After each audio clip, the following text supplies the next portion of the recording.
দেখতে অনেকটা আগাছা জাতীয় উদ্ভিদ মনে হলেও গাছটির নাম চিয়া, বীজকে বলা হয় চিয়া সিড।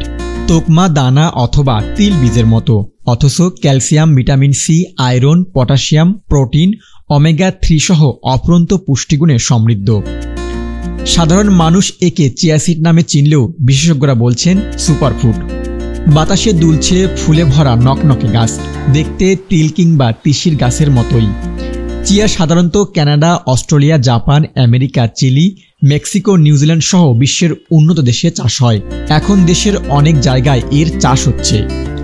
রংপুরের পীরগঞ্জ উপজেলার 15 নং কাবিলপুর ইউনিয়নের চত্রা ধাপেরহাট রোডের পাশেই ইসলামপুরে এলাকায় দেখা মিলবে ফুটান্ত ফুলে ভরা চিয়া সিডের ক্ষেত। স্থানীয় কৃষক বাবলু ও মেহেদুল ইসলাম 1 একর জমিতে রংপুরের পীরগঞ্জে প্রথমবারের মতো পরীক্ষামূলকভাবে চাষ করেছেন চিয়া সিড। চিয়া চাষের গবেষণা করছেন বাংলাদেশ কৃষি বিশ্ববিদ্যালয়ের শিক্ষক ও শিক্ষার্থীরা। প্রথম আবাদেই আশানুরূপ ফলনের স্বপ্ন দেখছেন চাষিরা। বীজ যদি অনেক উৎপাদন হয়, যদি বাজার যদি ভালো হয়, তাহলে পয়সা অনেক টাকা পেতে পারি। ডায়াবেটিসের আমরা ফলনও ভালো হবে, পয়সাও ভালো পাবো। এই কারণে এটা করলে বন্ধু ভালো, আরো ভালো লাগামো, মানুষক পরামর্শ দিব, যান বেশি করে যান সবাই যান চাষ করবে পারে। আর পাশাপাশি চিয়া সিড চাষে আগ্রহী উঠেছেন স্থানীয় কৃষকরাও। চিয়া সিড চাষে বাংলাদেশ কৃষি বিশ্ববিদ্যালয়ের সার্বিক তত্ত্বাবধানে মাঠ পর্যায়ে পরামর্শ দিয়ে যাচ্ছেন বাংলাদেশ কৃষি বিশ্ববিদ্যালয় ইনস্টিটিউট। এটা রেড সয়েল, এই সয়েলে এই ফসলটা উৎপাদন সম্ভব কিনা সেই প্রযুক্তি আমি এখানে নিয়ে এসেছি। কৃষকদের সহযোগিতায় আমরা চাষ করেছি এখানে। 2010 সাল থেকেই করছি। শুধু সম্প্রসারণের দিক থেকে এখানে আপস্কেলিং মানে বিভিন্ন জায়গায় হয়, কিন্তু এই রেড সয়েল মাটিতে নানা গুণে ভরপুর চিয়া সিডের ভালো ফলনের সম্ভাবনা আছে এই অঞ্চলে। এতে অন্যান্য ফসলের চেয়েও লাভবান হবেন চাষিরা। আমনকাল হচ্ছে প্রায় 100 দিনের মধ্যে হয়ে যায়।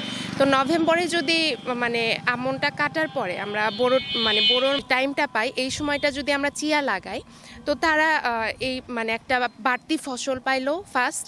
সেকেন্ড হচ্ছে এটার একটা মানে দাম পাবে তারা, যে বাজারে চিয়ার দাম বেশ ভালোই এখন। তারা যদি অর্থনৈতিকভাবে স্বাবলম্বী হয় তাহলে তো তারা চিয়া করতে আগ্রহী হবে।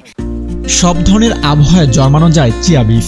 দেখতে সাদা ও কালো রঙের তিলের মতো ছোট, দেখতে একই রকম হলেও জন্মস্থান ও পুষ্টিগুণের দিক থেকে তিলের সঙ্গে কিছু পার্থক্য রয়েছে।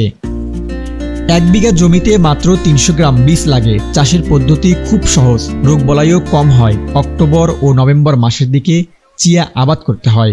ফেব্রুয়ারি বা মার্চ মাসে এ ফসল ক্ষেত থেকে সংগ্রহ করা যায়। স্বল্প মেয়াদকাল সম্পূর্ণ চিয়ার ফলন 100 থেকে 115 দিনের মধ্যেই পাওয়া যায়। পুরো জীবনকালে মাত্র 3 বার সেচ দিতে হয়। 2 থেকে 3 বার জমির আগাছা পরিষ্কার করতে হয়। খাদ্য হিসেবে এ চিয়ার বীজের ব্যাপক চাহিদা রয়েছে। এর দামও অনেক বেশি। বর্তমানে 1000 টাকা কেজি দরে চিয়া সিড বিক্রি হচ্ছে। পীরগঞ্জ উপজেলার কৃষক বাবলু মিয়া ও মেহেদুল ইসলাম 1 একর জমিতে চাষ করেছেন নতুন এই ফসল। প্রথম আবাদেই আশানুরূপ ফলনের স্বপ্ন দেখছেন তারা। পাশাপাশি চিয়া সিড চাষে আগ্রহী উঠেছেন স্থানীয় কৃষকরাও। দেখি যে এবারে কি ফল আসবে, যাতে ধরো আমরা লাভবান হই, তা আবারও আরো বেশি বেশি করে করব, আরো 10 ভাই করবে বা আমরাও জানাবো। আমারও আশা আছে যদি ভালো ফলন হয় তাহলে আমিও আগামীতে এই চিয়া সিড আবাদ করব আর কি। প্রথমবারের মতো একজন কৃষক কৃষি জমিতে চিয়া সিড ফসল উৎপাদন করছে। যদি এটি লাভবান হয় পরবর্তী সময়ে আরও অন্যান্য কৃষকরা উদ্বুদ্ধ হয় বলে জানা গেছে।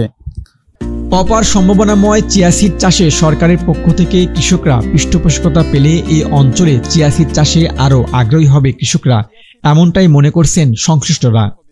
মেহেদী হাসান, রংপুর টাইমলাইন, পীরগঞ্জ।